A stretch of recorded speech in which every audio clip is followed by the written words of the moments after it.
চলো তোমাদের সঙ্গে একটা ছোট্ট কথা শেয়ার করি। জানো তো, এদের ভালোবাসা না একটা অন্য রকম।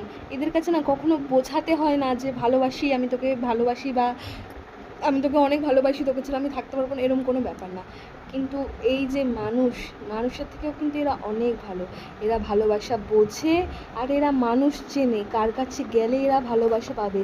আলাদা করে কিন্তু এদেরকে কখনো বোঝাতে হয় না যে যিনি যা তুই ওকে ভালোবাস, বা যিনি আয় আমার কাছে আয় একটু ভালোবাসি। ওরা কিন্তু সব সময় আমাদের পাশে থাকে, যেটাকে বলে একবারে নিঃস্বার্থ ভালোবাসা। আর যেটা হচ্ছে যিনির সঙ্গে আমাদের, যিনি কিন্তু আমাদেরকে ভীষণ ভালোবাসে। আর এই যে অনেকেই অনেক রকম কমেন্ট করো দেখতে পাই, অনেক সময় মনে হয় সেগুলো রিপ্লাই করি, বাট রিপ্লাই করতে মাঝে মধ্যে ইচ্ছা করে না, কারণ আমরা তো জানি আমাদের কাছে জিনির জায়গাটা কতটা, আর জিনির কাছেও আমরা কতটা সেটা জিনিও জানে।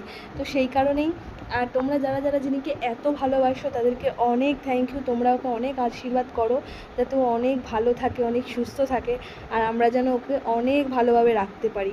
আশা করি আমার এই ভিডিও তোমাদের সবার ভালো লাগবে, আর ভালো লাগলে অবশ্যই লাইক কমেন্ট করো। টাটা।